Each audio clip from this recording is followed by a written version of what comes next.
Ito na yung ginawa ko na kimchi. Mas pinasarap ito kasi natutunan ko ito sa mga kilala ko na Koreans. Gumawa ako ng anchovy stock at nakita nyo, nilagyan ko ng apple. Itong napa cabbage ay nasa mga 6 kilograms or mas mahigit pa. Ganitong hiwa lang yung ginawa ko, mas madali ito hugasan kapag ganito kalaki. Naglagay ako ng maligamgam na tubig at naglagay ako ng kalahating cup ng asin. Pagkatapos ilagay natin yung cabbage natin dito. Paisa-isa natin ilagay dito, saka natin lalagyan ulit ng asin. Nasa 1 cup ng asin ito, so ganito lang yung gagawin nyo para talaga lalambot yung cabbage. Nasa mga mahigit 8 oras ko itong binabad kasi overnight. Mas masarap kapag sea salt yung gagamitin nyo or yung mga malalaki. Pero last time nung umuwi ako sa Pinas, ordinary na asin lang, masarap din naman. Pagkatapos ng ilang oras, ganito kailangan yung tingnan, and then yung sa ilalim, ilagay nyo naman sa ibabaw. At kapag ganito na, kailangan na natin itong hugasan ng maigi. Mga 3 beses ko itong hinugasan and then i-drain natin.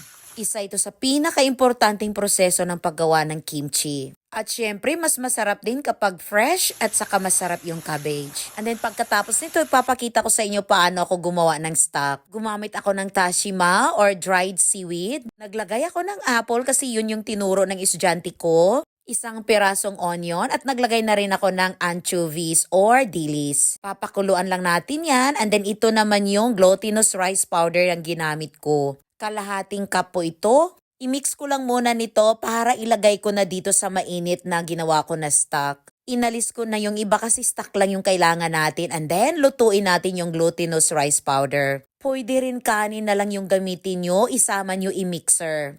And then ito naman yung ibang mga ingredients natin. Apple yung ginamit ko. Ito yung radish. I-mixer natin itong radish. Nasa mga kalahating kilograms yata lahat na radish nang nilagay ko. And then naglagay na rin ako ng 4 na piraso ng apple. Konting luya lang po. And then yung spring onions, pwede rin chives yung gamitin nyo. At saka kailangan din natin ng bawang.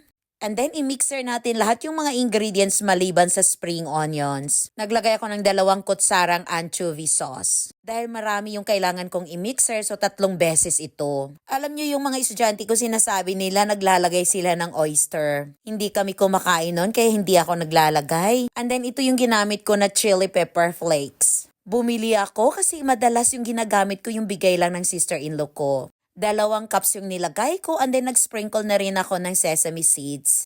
Black at saka brown yung nilagay ko. Pagkatapos niyan, haluin lang natin ito ng maigi. At kapag gusto nyo ng medyo mas matamis-tamis, magdagdag lang kayo ng konting sugar, mga 1 or 2 kutsara. At pagkatapos, nilagay ko na rin yung spring onions. Kung napansin nyo, madalas gumagamit ako ng carrot pero ngayon, hindi ako naglagay. Ayan, ready na ito ipahid sa cabbage natin. So ganito yung pagpahid, dapat pa isa-isa. Pero kahit pa isa-isa natin bubuklatin at lalagyan ng sauce, okay lang po, mabilis lang naman matapos. Again, ito yung pinaka-paborito ko na part na paggawa ng kimchi. Karamihan sa kanila dito naglalagay sila ng fermented na maliliit na hipon. Hindi ako naglalagay noon pero masarap na rin yung kimchi na ginagawa ko. Siguro dahil nakasanayan ko na rin. Try nyo na rin gumawa, wag lang kayong ma-disappoint kapag first try nyo na hindi ganun kasarap. Ganun talaga yon. Ako din nung una, ilang beses akong gumawa, ginaya ko na lahat yung mga ingredients pero pagkatapos iba pa rin yung lasa. Habang tumatagal kasi mas na-a-adjust na natin kung ano yung lasa na gusto natin. Pero basta yung pinaka-importante talaga yung paglagay ninyo ng asin, lalo na kapag pang matagalan na kimchi yung gusto nyong gawin.